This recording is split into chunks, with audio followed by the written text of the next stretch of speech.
Salutation and pledge to the flag.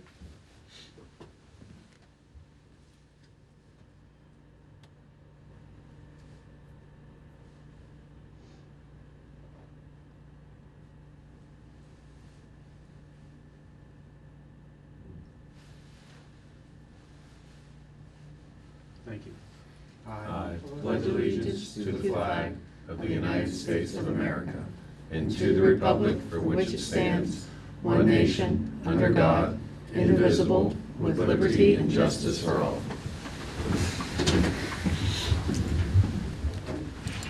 I hereby call this meeting of the Monongalia County Commission to order. It is Wednesday, November 20th at 10 a.m. Eastern Standard Time. Let the record reflect that all three commissioners are present. First item on the agenda is consent and approval with our County Administrator, Renetta McClure. Good morning. Hey, Renetta. You have two exonerations for $550.38. Minutes for November 13th, 2024. Vouchers, General County Fund, $218,004.05. Coal severance, $5,000. 911, $15,554.55. Chestnut Ridge Park, $4,500. Camp Muffley, $914.47. Mason-Dixon Park, $870. Transportation levy, $196,346.19. Fire levy, $48,193.03. EMS levy, $414,799.76. Opioid settlement funds, $8,171.05. County fire protection, $505,758.52. Assessor's valuation, $828.62. Star City TIF, $18,143.80. Morgantown Industrial TIF, $147,980.06. Mon General TIF, $358,822.66. University Town Center, $2,260,423.27. Harmony Grove, $358,710.61. Parks and Rec, $24,633.93. Purchasing card vouchers, General County, $46,681.84. Home confinement, $14. Mason-Dixon Park, $84.03. Assessor's valuation, $788.50, for a voucher total of $4,635,222.94. You have budget revisions that require state approval for the general fund, for county commission, state computer network, law enforcement, jail reimbursable, central garage, and dams and dredging. Position vacancies for boards and authorities are listed on the website, and fiduciary orders for November 20th, 2024. Okay, do I have a motion to approve the consent and agenda items as presented? So moved. Second. All those in favor signify by saying aye. Aye. Okay. Any fiduciary items? No. Okay.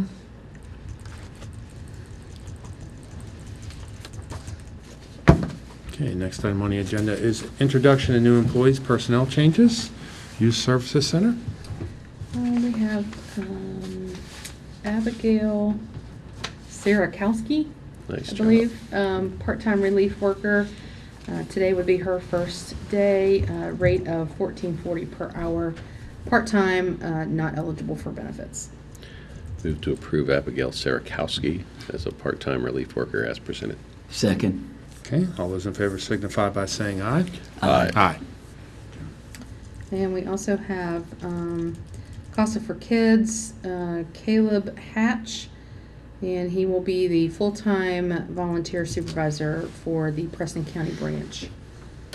Starting date is December the 1st, and he will be full-time at $40,000 per year. Move to approve Caleb Hatch, volunteer supervisor, full-time. Second. All those in favor signify by saying aye. Aye. Any others? Not that I'm aware of. Okay. Next item on the agenda is our comments from the public session of the meeting. I'll hereby open up the comments from the public session of the meeting. Anybody wishing to be heard, raise their hand, come forward. Okay. Morning. Morning. Morning. Good morning. I'm Stella Henley from Visit Mountaineer Country Convention and Visitors Bureau. I'm Catherine. We're both Destination Development Coordinators with the CVB. We've been here a couple times before, but we just wanted to come back, give you guys a little reminder and refresher. But Catherine and I are planning on coming to the meetings more frequently, just to give you guys more of an event update, what's going on at the CVB, different things like that. So we just wanted to start with a little refresher this time, and then in the new year we'll be here a little more often, just to show you guys some face and see how we can help and what's going on. But obviously coming up now with the holiday, tons of fun winter events, holiday, Christmas events, breakfast with Santas, parades, different holiday shows, and things like that. So anybody who's interested in going to any of those can find that on our visitmountaineercountry.com website on our events calendar.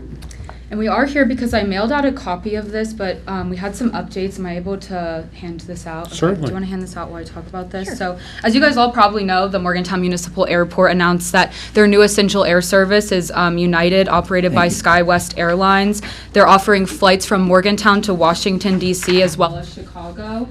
Those are bookable as coming up December 13th is going to be the first day. Everything that you'll need to know is in that letter, and we're going to send out a digital copy of that flyer for you guys so that you guys can share it with anyone who you need to across Mon County. This is a really good asset for residents, for visitors that we have coming in.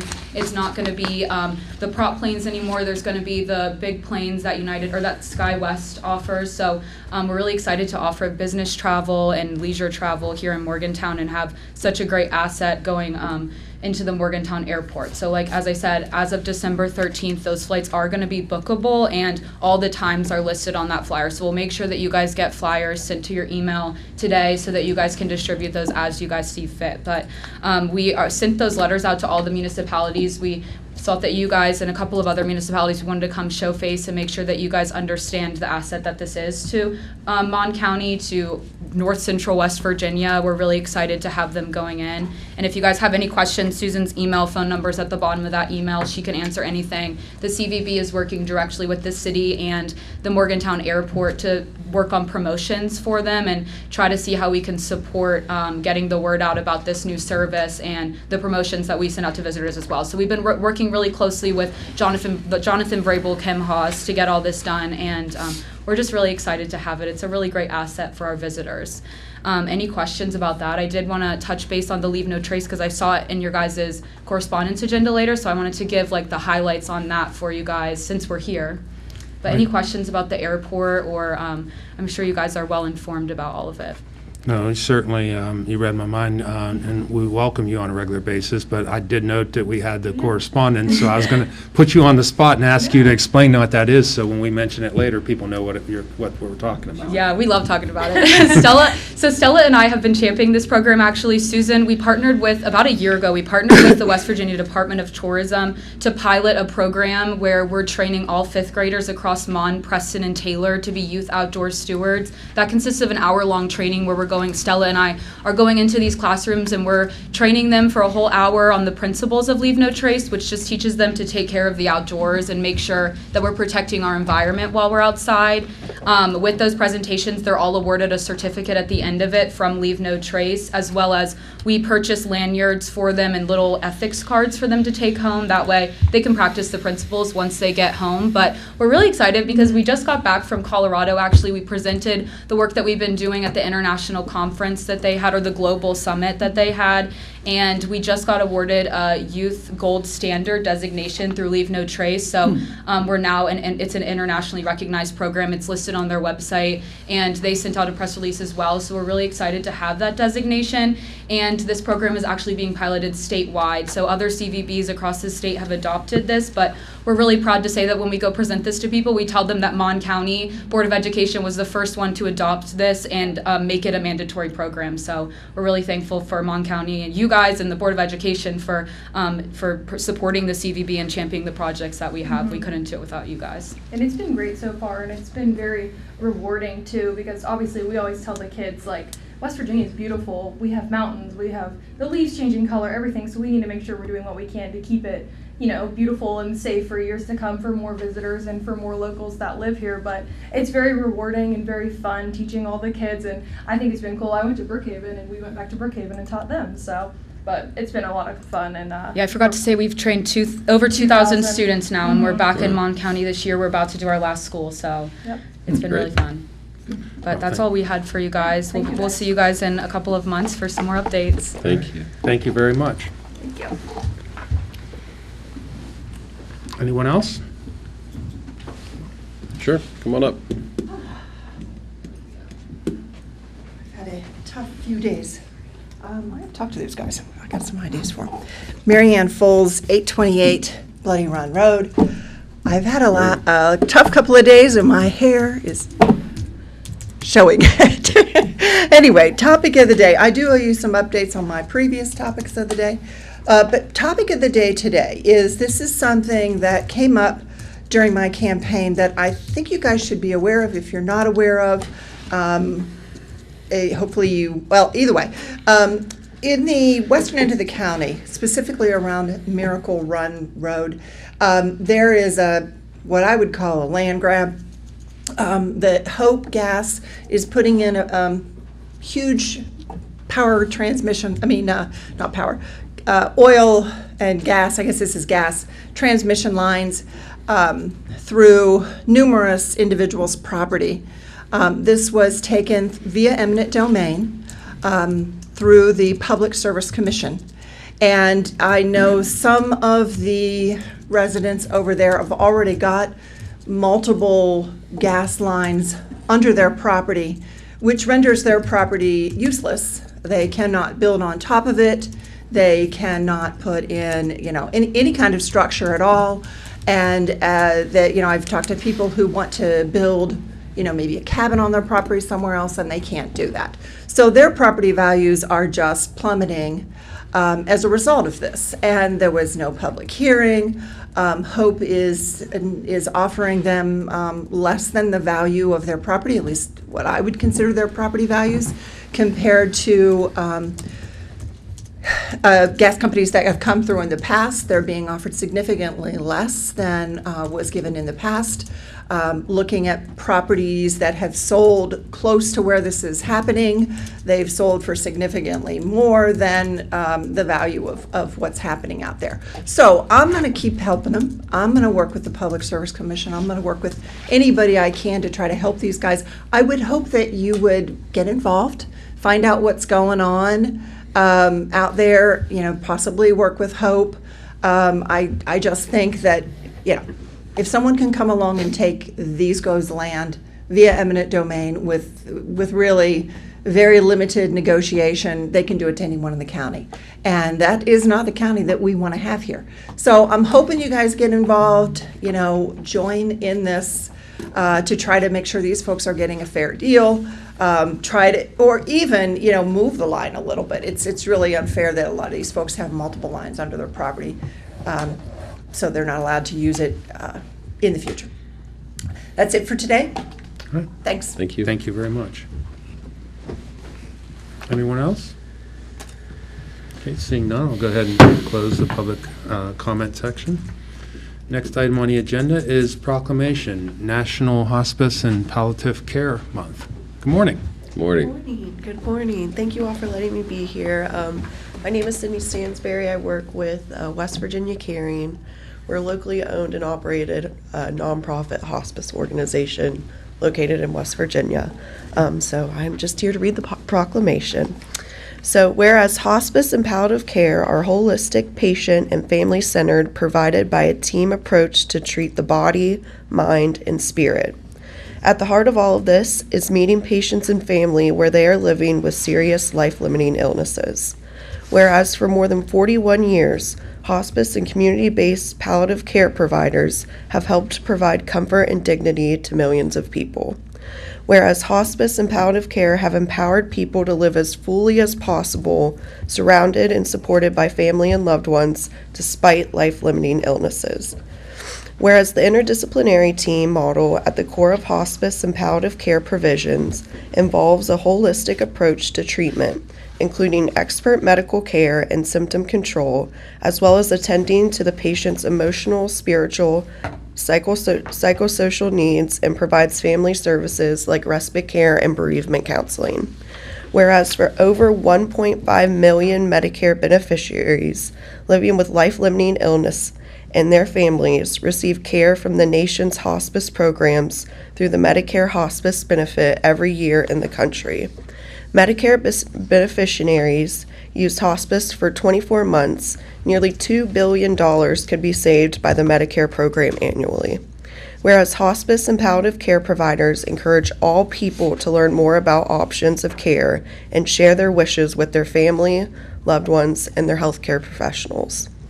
Whereas West Virginia Caring, formerly known as Hospice Care Corporation, has faithfully served West Virginia for more than 41 years in Barber, Braxton, Calhoun, Gilmer, Marion, Monongalia, Pocahontas, Preston, Randolph, Taylor, Tucker, and Wetzel counties.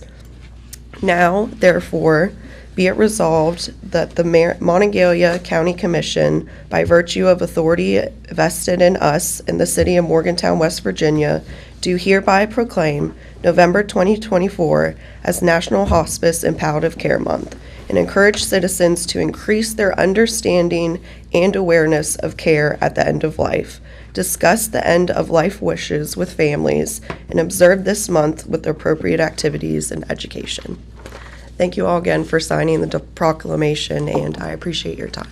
Thank you very much. So officially to have do I have a motion to approve the proclamation as presented? So moved.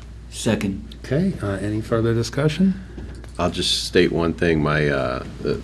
During my father's medical stay prior to his death, he was a patient of Jarl's, and I can't express the gratitude our family had towards all the things that were done to make sure that he was comfortable, and really went above and beyond dealing with the hospital and everything. It made a bad situation a little better, so thank you personally for that. Thank you for sharing that.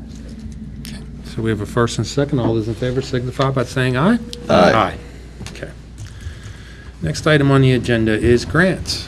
Colleen Kuhn, our Commission Office Manager.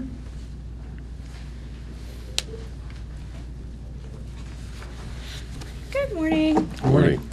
I have requests for reimbursements for the Governor's Highway Safety Program. The first one is Safe Communities, and the amount is $758.43. The next one is Impaired Driving, and the amount of $3,330.15. And then I have a grant contract for the Community Development Block Grant on behalf of MAYSP that I will need you to sign, and we have been awarded $20,966. Move to approve the president signing the grant documents as presented. Second. All those in favor signify by saying aye. Aye. Thank you.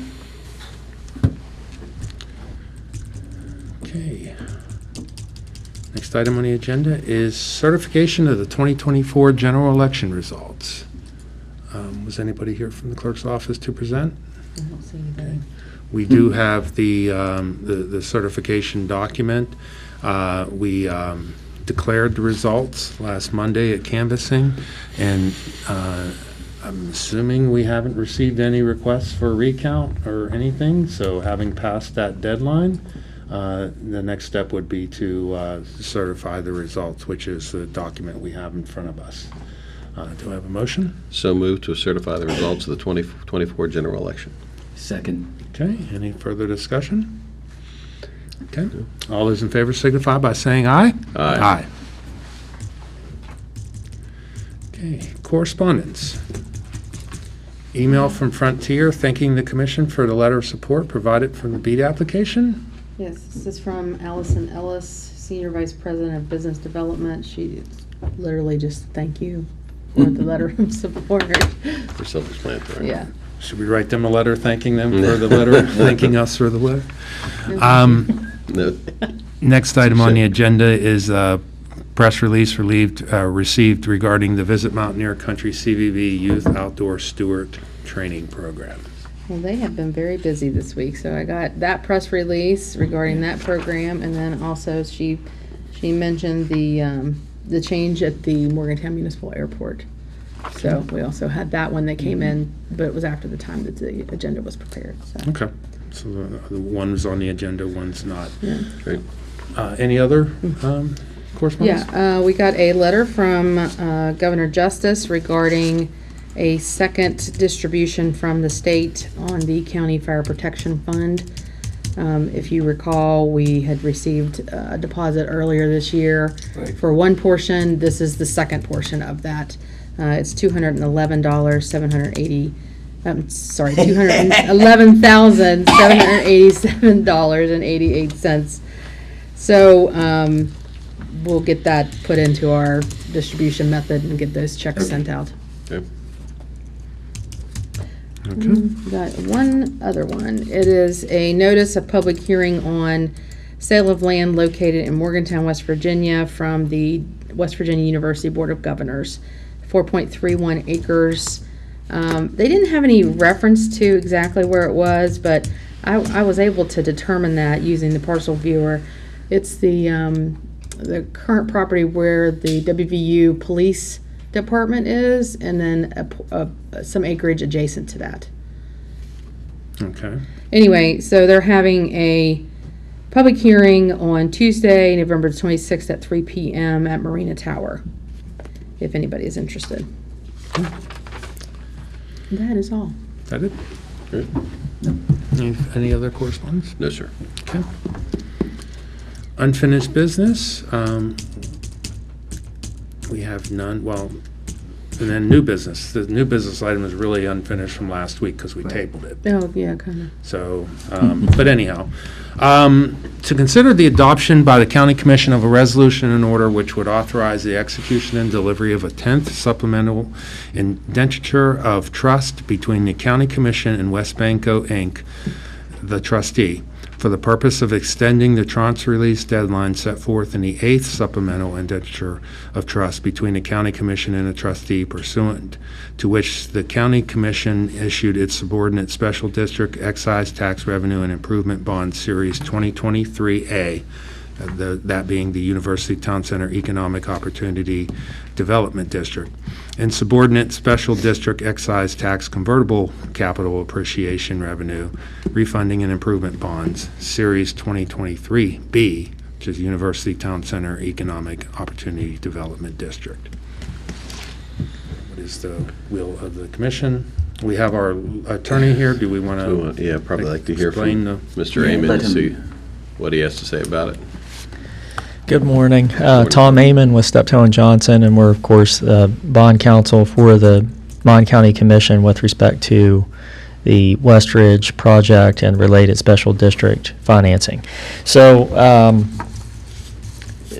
you'll recall that both the 23 property tax bonds and excise tax bonds had tranche mechanisms embedded within those, so that certain conditions had to be met in order for the full amount of the project funds to be released and be made available for the project. And so those were tied mostly to certain developments occurring, or businesses opening, or replacement businesses within time frames. On the property tax side, on November 15th was a deadline by which a tranche release had to be filed on the property tax bonds in order to release those monies into the project fund on the property tax bonds. So that deadline is passed, and the criteria for that, for those conditions, were not met. Those businesses were not far enough along, and so a portion of the property tax bonds is going to be redeemed or paid off, and that will occur on December 1st. On the excise tax bonds, there's 23 A and B bonds. You'll recall on those B bonds, they were issued as capital appreciation bonds. So the interest as it accrues is added to the principal. So that's the capital appreciation nature of it. And again, those had tranche mechanisms within that as well. Similar deadlines of November 15th and then May 15th of 2025. 3 tranches on the excise tax bonds. The tranche 1 had this November 15 deadline that we're just passing, and then the tranche 2 had those May 15 deadlines. So for tranche 1, basically it was Dave & Buster's was the identified business for that, And so that, I understand from the developer, is still a possibility of something that is occurring, although it's not quite ready yet to release the tranche. Similarly, for tranche 2 and 3, it's tranche 2 is tied to some hotel development, and then tranche 3, there's a couple Panera, some small shops and businesses that are associated with that. So the developer has, as you all I think discussed last week, has requested that these tranche deadlines be extended in order to allow additional time for these conditions to be met. So for tranche 1, the request is to extend from November 15 to May 15, and then tranche 2 and 3, May 15 of next year to November 15 of 25. So the order that you have up for consideration would approve some supplementation of the existing 8th indenture supplement, which talks about these tranche mechanisms and moving out those deadlines, as we just discussed.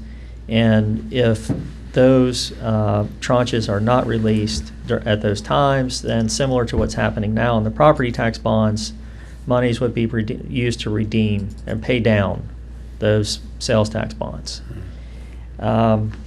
So related to that, the order has a couple of conditions in there that, so this modification of the indenture, because it's impacting the redemption provisions, is requiring a unanimous consent of the bondholders that are impacted by this. And so that process, Key Bank is working on obtaining those consents along with the trustee, West Banco. So one of the conditions is that all those consents be obtained by November 25th, which is obviously fast approaching. It was 26th. Well, we moved it back a day. Okay. Just because it allows the trustee a little more time to do what they need to do. In the event they don't have the consents, they actually have to redeem bonds on the 1st. Okay. So they have a short window there. But if we're on just tranche 1, has that timing mechanism. The tranche 2 and 3 would have additional time through November of next year to allow those conditions to be met to release those monies.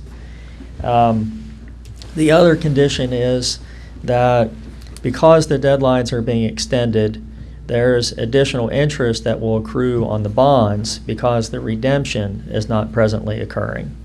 And so the developer would have to put monies in a escrow fund that would be held by the bond trustee that would be used to pay that additional interest. On the B bonds, because that's interest accretes and is added to the principal, once we get to those tranche release deadlines, if they are not released, then those monies would be added in with other monies and used to actually redeem bonds. So that money is being used to redeem bonds rather than pay interest, although they're both related to interest accrual. So the order would approve the 10th supplemental indenture, which would make those changes to the tranche and redemption provisions, approves an escrow agreement related to the escrow deposit that the developer would have to make to true up the finances for the situation, and also approves the conditions that we talked about with funding the monies and getting the necessary bondholder consents. Okay. So be happy to try to answer any questions, but that's basically what's up for consideration. What's the so the three conditions ultimately are us, the commission approving it, Yeah. Unanimous consent of the bondholders, and deposit into the capitalized interest account. Right Yeah. now, that amount is still being We factored. have those numbers. Think about what that number is. We discussed it was Um, about 480 in total last week, but I don't know if it's separating out different tranches. I probably have that number in that stack of documents over there. But it is defined in our order? I don't know that it's not in the order, but I believe it's addressed in the, actually, I don't know that I have that number right now. Okay. But that number is either been calculated or is being calculated by KeyBank and Cruz and Associates. And it will be used to plug into those documents back there, that if these other conditions are met, then that number will be an identified number. But it's in the hundreds of thousands of dollars. Okay. And those two conditions precedent that you referred to, they're incorporated in the order? They are, yes. It doesn't identify the particular dollar amount, but it says that these deposits need to be made to make up the difference in the interest accrual. Okay. Any questions? No, I don't have any questions. I'm prepared to make a motion. We can have some discussion if you'd like, but I'd move to approve the adoption of the resolution in order, specifically incorporating the two conditions precedent that Mr. Raymond spoke of. In addition, my understanding, there are a couple of things owed by the developer to bond counsel in order to allow them to do the things necessary to keep this project moving forward. One is I would incorporate in the motion a requirement that the developer produce the annual report information to bond counsel that's necessary to complete the annual report that they've not yet received for last year's. And also the developer's budget sheet certificate from the last year's bond issuance. I understand you haven't received that either. Correct. So I would make the motion to approve based on those essentially four conditions precedent then. Okay. Is there a second? Okay, I'll go ahead and second that so we can have a discussion. Is there what's the ultimate deadline? The ultimate deadline for the, I mean, you have the 25th is the deadline for, and which is a high hurdle to get unanimous and consent from all the bondholders. So we know that. At what point would we need to say, okay, we don't have, you mentioned the two other items. maybe a question for Mr. Amon as far as when do you need those by in order to make this happen? So if this tranche 1 deadline is going to be extended, it will be done the day after the 25th, on the 26th. Okay. So if you're wanting to tie it to that date, then that would be the date. If that doesn't occur, then the next deadline is going to be basically a year from where we are now with respect to the tranche. But both of those items are items, I mean, the annual report was already due and filed in October. But it indicated that information was not available at that time. So we have it's basically, about 20 days. Actually, it's due the 1st, October 1st. It's about a month and a half past the deadline for a complete filing for that.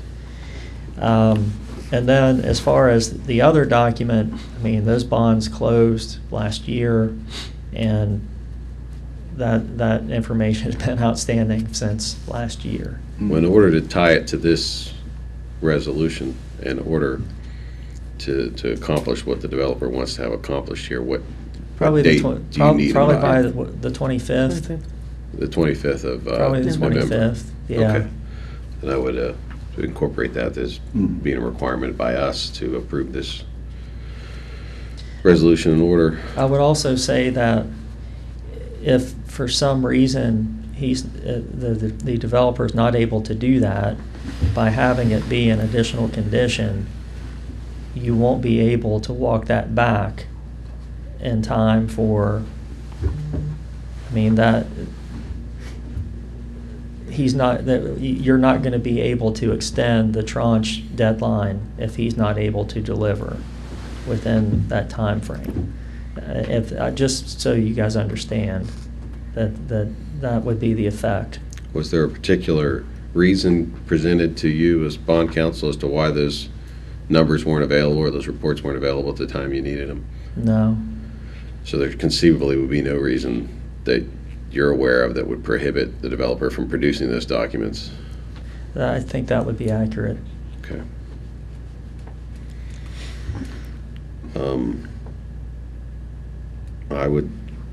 I don't see a problem in making the 25th the deadline.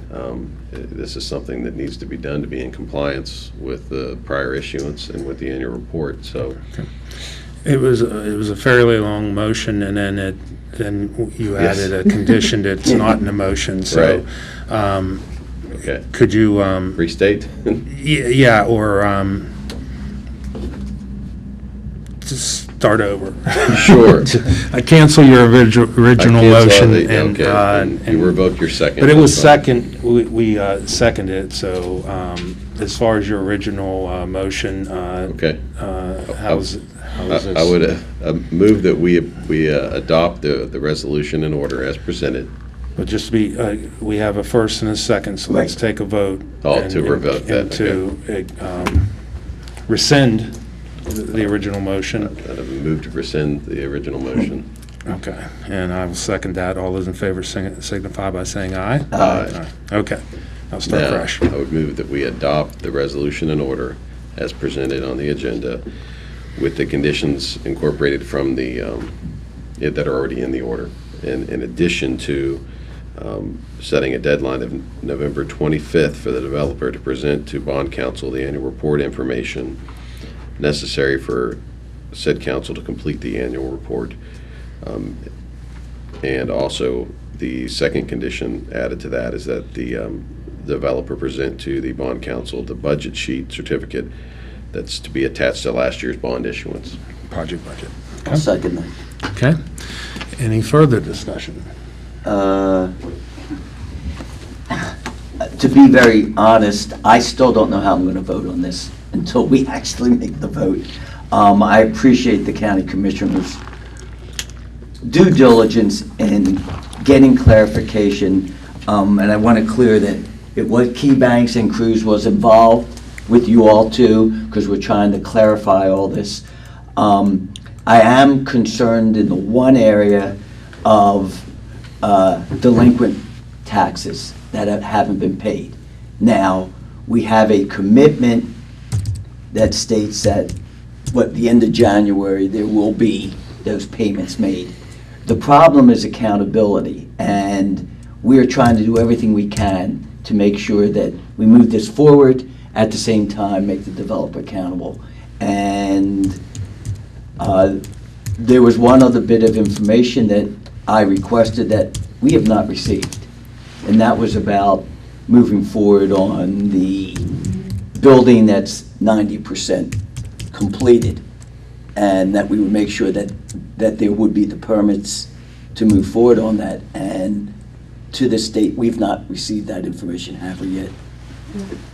Which concerns me again. I don't remember, honestly, Commissioner, I don't remember you stipulating a date that you wanted that information by. He said, okay, there was discussion that we would have had it by Friday, past Friday. Now, maybe he meant this Friday, No. and I don't know. No. I don't- That's not accurate. No. We had a discussion last Wednesday, and the stipulation was it would be cleared up within 2 weeks. 2 weeks. Because there was an issue with the, issue with the permitting, and the contractor was going to take over the project to be responsible as he was still working on getting his own staff permitted. So the commitment was that would be addressed within the next 2 2 weeks, weeks. which were 1 weekend. Okay. Yeah, so again, those are concerns I still have. I do not want to be the individual or the commission be the one to stop this.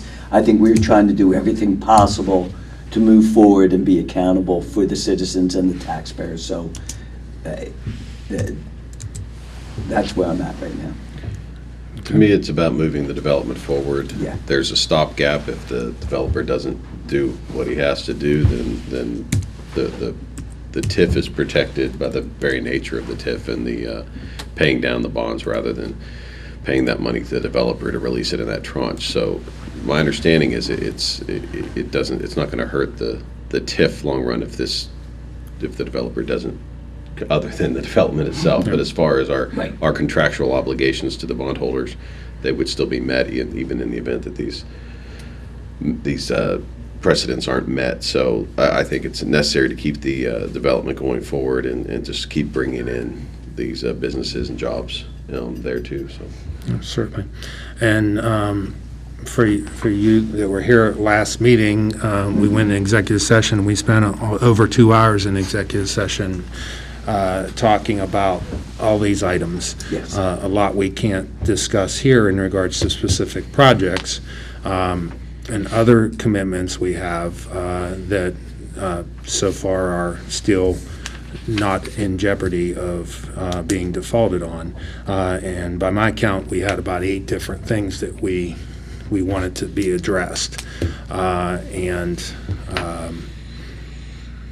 The big, on the tax issue, we wanted it addressed by last Friday. It was addressed by last Friday Yes, with it a was. plan to move forward.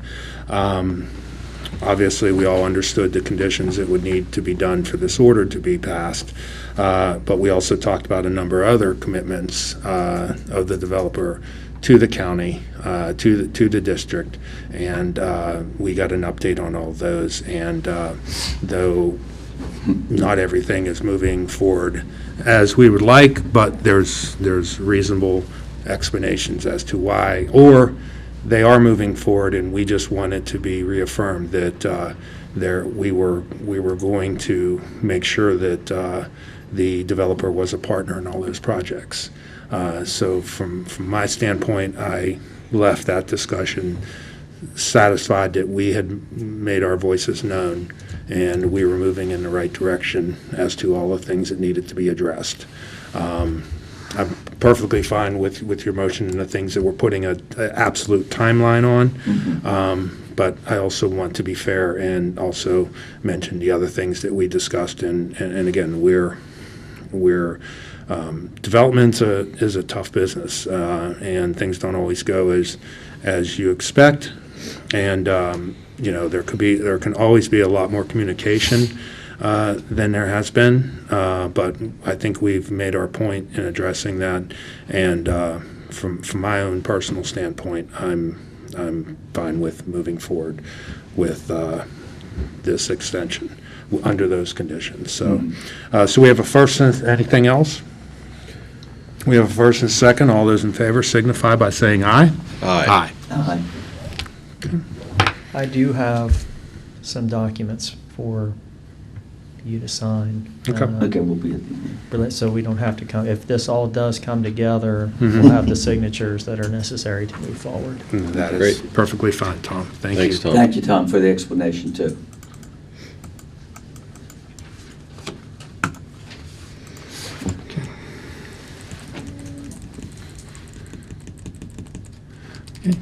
Consideration of an amendment to the American Rescue Plan Act subrecipient agreement entered into November 1, 2022 by and between Monongalia County Commission, City of Morgantown, and Morgantown Utility Board for the Pompano Run project.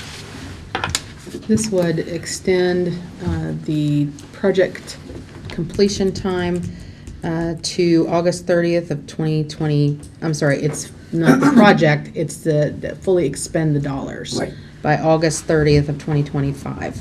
The city decided to name an alternate project, which would be the Flegel Reservoir construction and maintenance of a trail system at Flegel Reservoir, in the event that MUB does not fully expend the city's portion of those dollars. But we chose not, the commission has chose not to do that. So. These are for ARPA dollars that we committed to this project that had to be allocated by the end of this year, but Correct. spent by the end of 2026, 12/31/2026. Okay, I'd make a motion to approve the amendment as presented. Second. Okay. And that odd date, the city had more concerned about funds being stranded, so they as a process have been going through all their ARPA agreements and naming alternate projects. This particular project, we've been assured, actually the kickoff, I went to the kickoff 2-3 weeks ago, and I think the significant date of the project commencing has been the 15th.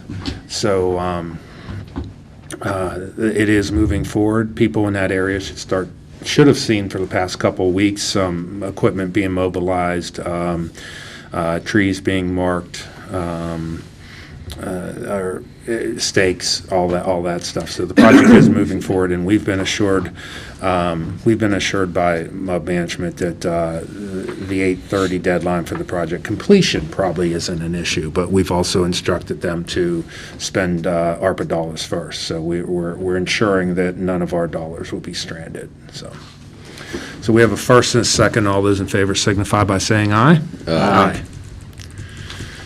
Consideration to approve additional funding for warming shelter operations for the 2024-2025 winter season. We had a request from the city. They sent us the overall project. Each commissioner reviewed this and provided input to our staff. Renetta, you want to just give read the email that you sent back to Emily in regards to our participation in this and the conditions that we put on our participation in this fund, and then we'll go ahead and entertain. I'm going to try to remember because I didn't have the email, so I'll try to remember. The commission instructed me to let Morgantown know that they would consider up to $40,000 in funding on a reimbursable basis, based on actual costs. With some additional stipulations. It was to prioritize Monongalia County maybe not residents, but folks that are listing Monongalia County as their place of. Correct. Yes. Yeah. Within the database. Correct. Yeah. And then that was the third those one. folks either need to already be into the HMIS system, or they need to be starting the process to get Exactly. into that.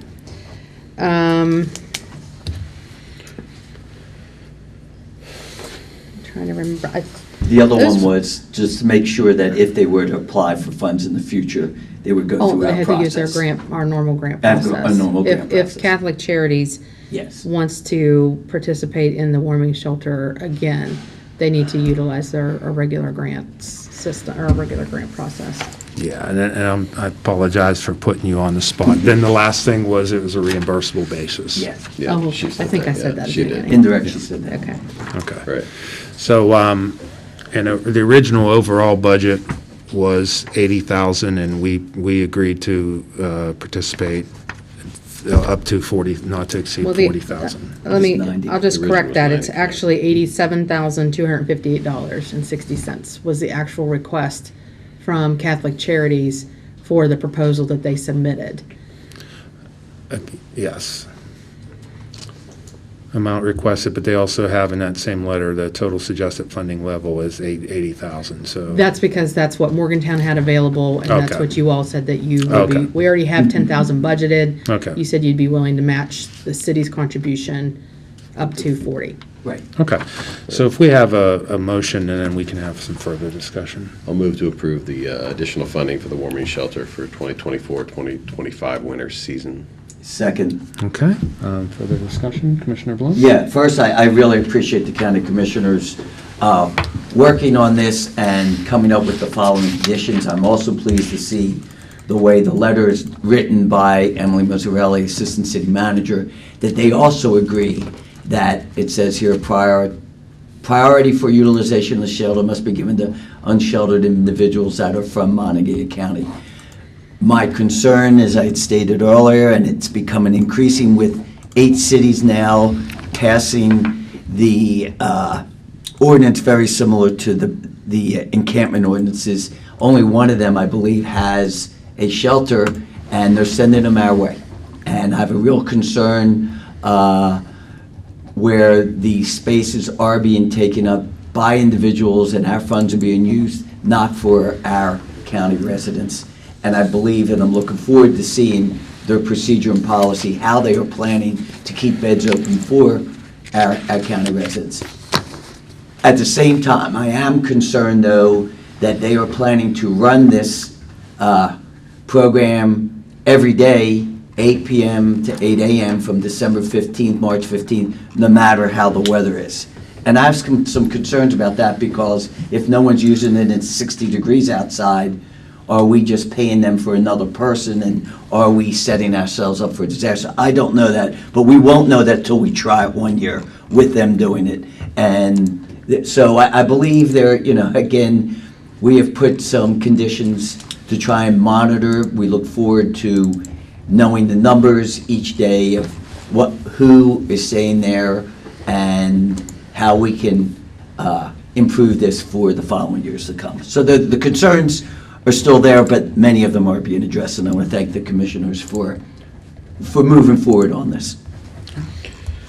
Yeah, I echo some of your sentiments, Tom, that I appreciate Catholic Charities stepping up, being willing to run this shelter. I share your concerns about it being open for the entire 3-month period. I'd much rather have it be the way it was in the past, only when a certain temperature degree was met.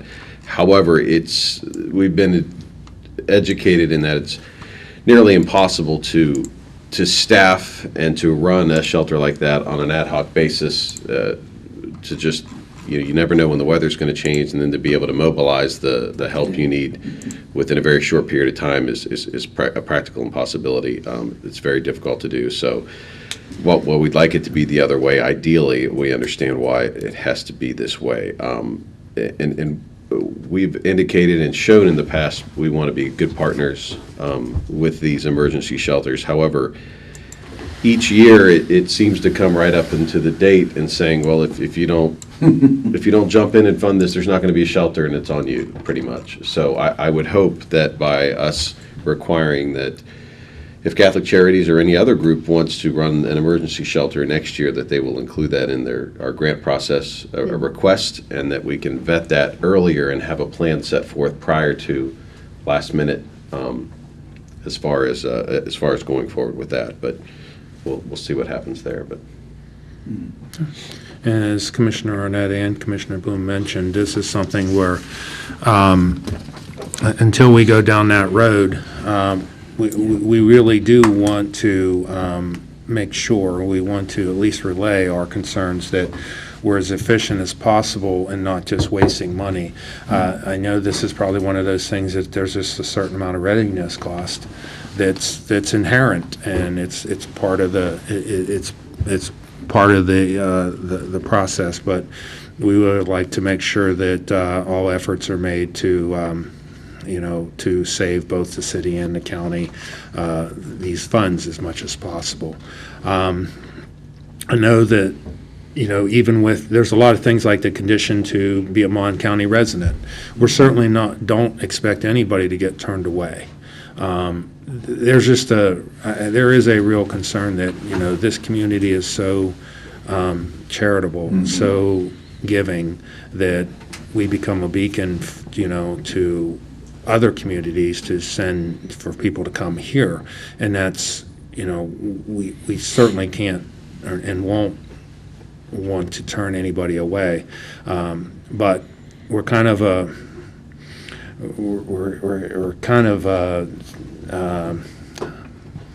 held to our own success in that area. I'm sure, Tom, you've probably seen with like your food distribution efforts how those numbers just keep going up. Right. I'd be curious, even in that area, how we can start trying to figure out how many people are we actually serving that are actually Mon County citizens versus people from elsewhere. Because you're right, this community is so giving that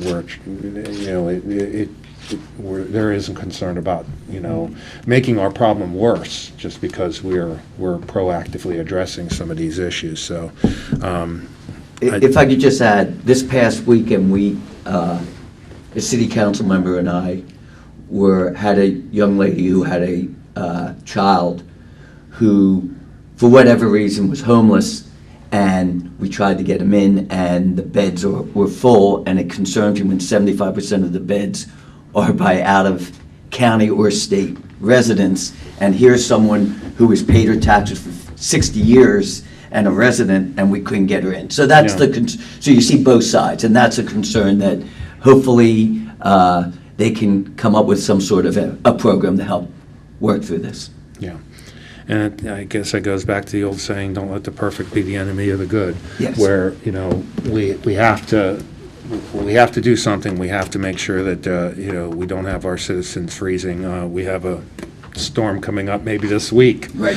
And you're right, Jeff, every year we kind of get up into the fall, winter timeframe, and we're still talking about how to fund this. So hopefully we'll be more proactive in going forward as Catholic Charities settles into their new position in this county, and hopefully this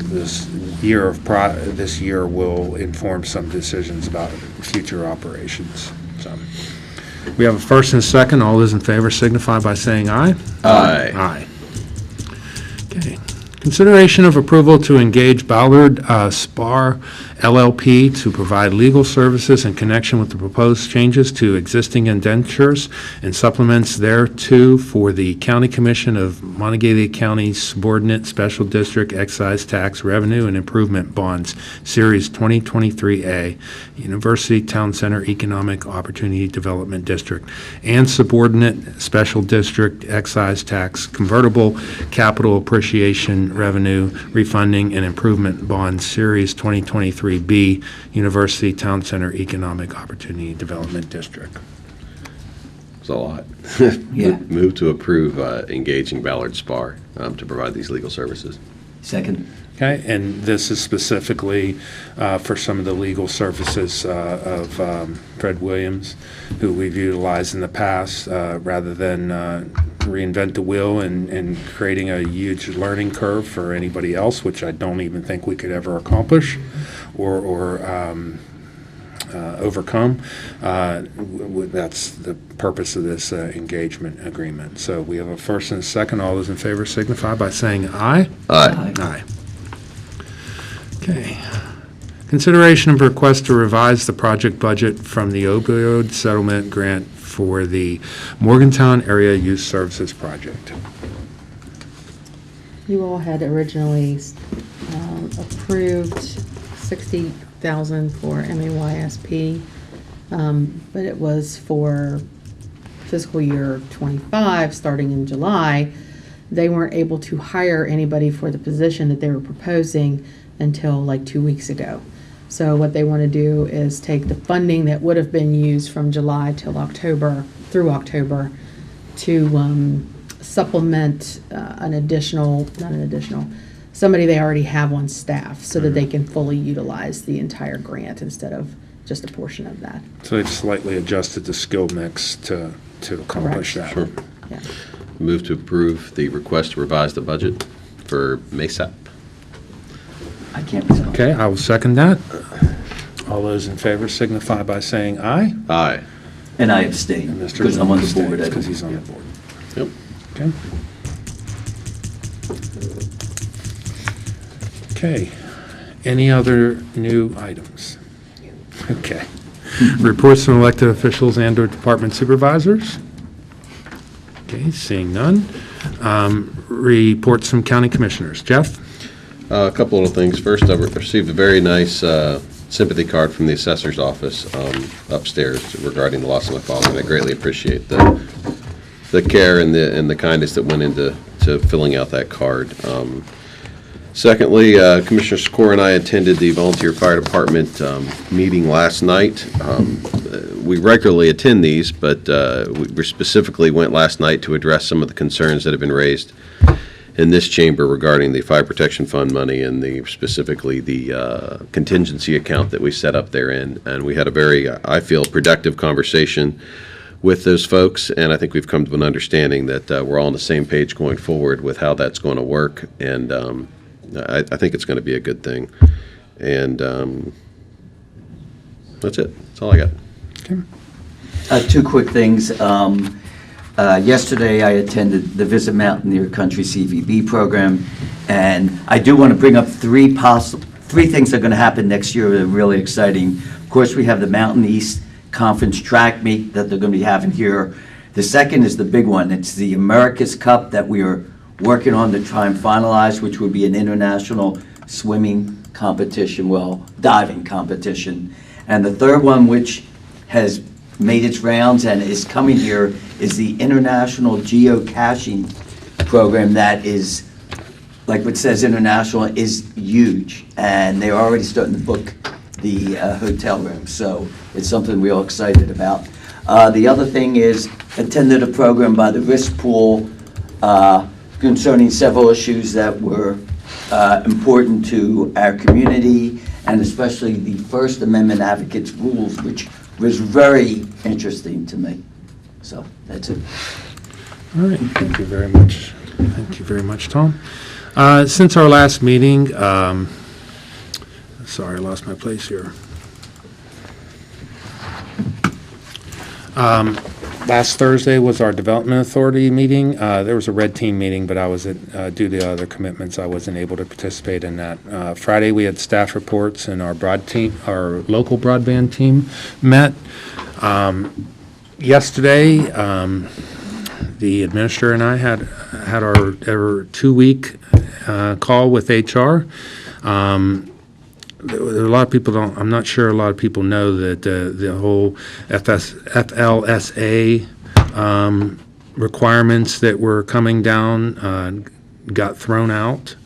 So the changes that have been made effective as of July won't affect that, but there won't be a lot of the changes that are effective as of January 1 that were being pushed down from the Department of Labor. So it was a good exercise for us to go through anyhow, because we really clarified exempt versus non-exempt. But it was a long process, and then now we won't have to make a few decisions in January, because it's temporary. I don't know if temporary. It's been thrown out by federal court. So Department of Labor have to go back to the drawing board. After that, I had a JUMA call. That's a Joint Use Management Agreement committee that manages the Aquatic and Track Center. It was a very vigorous and informative 2-hour discussion as we continue to make sure that that facility is financially viable, and all the things that need to happen to continue that viability are addressed. And then after that, as Commissioner Arnett indicated, I went to the Volunteer Fire Department Association meeting in Castle, which was, usually those meetings are pretty quick, but this one was about 2.5 hours long. Today's a regular day. We have one work session. I have a broadband call this afternoon, and then this evening we have our Morgantown Area Partnership board meeting at 4 o'clock. Tomorrow we have more broadband discussions with the 3 entities that submitted proposals and respond to our RFP. And then in the evening we have MMMPO meeting. Friday, they have I don't know if we're going to have interviews or not. We may not have staff reports. We may have a possible interview with a candidate. So we'll see how that goes. Monday, I have another broadband call as we start to put together scoring, and we discuss the proposals that were submitted. This is this RFP is a very expedited process. The last time between issuing the RFP and making a formal award was 6-7 months, and we're going to do it in 6-7 weeks. To get those last broadband dollars allocated by the end of the year. I want to thank the Commission for the discussions we had today. Again, there's a lot of things, like when I went to the Fire Association meeting last night, they were talking about the subrecipient agreements, and why do you guys have this? Why don't you have that? But there's a lot of things we do that the Commission strives to be unanimous. We want each commissioner to be heard and to get their opinion or their input into every action that we take. And that was just a microcosm. There was something that we put in those agreements that 2 of us said, well, we don't really need, and another said, well, I'd really like to have that. So we condensed and figured out a way to make sure that we all agreed. The same discussion regarding the extension of those tranche agreements. We're all trying to do the same thing and make sure we're being good stewards of the taxpayers' dollars, that we're looking out after these projects and making sure they're efficient and everything's being run well. And for the most part, the district is doing well. I look at the sales tax end of it, and it's still the numbers that we get in every month. They've slowed a little bit, but they are still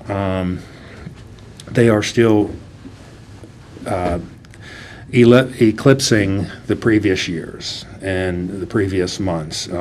Again, those percentages have slowed, but I want to make perfectly clear that these are type of things that these developments always deal with, and we're certainly in tune, and we're certainly doing our due diligence to make sure that everything's moving forward. And it's not always easy, but again, we want to get everybody's input into these type of discussions, and we have hearty discussions. Again, we talked for 2 hours last week in an executive session regarding this one district and all these things that we needed to address. So I appreciate those discussions, and it's never taken personally. We all want to do right, as we all have equal power. We all were elected by the citizens of our county, and not one of us has any more power than the other, and we all, in every decision we make, we want everybody to be heard. So I just appreciate you guys working together and focusing on the job of bettering our citizens' lives rather than personal objectives. So anyhow, having said that, I'll entertain a motion to adjourn. Move to adjourn. Second. All those in favor signify by saying aye. Aye. We're adjourned.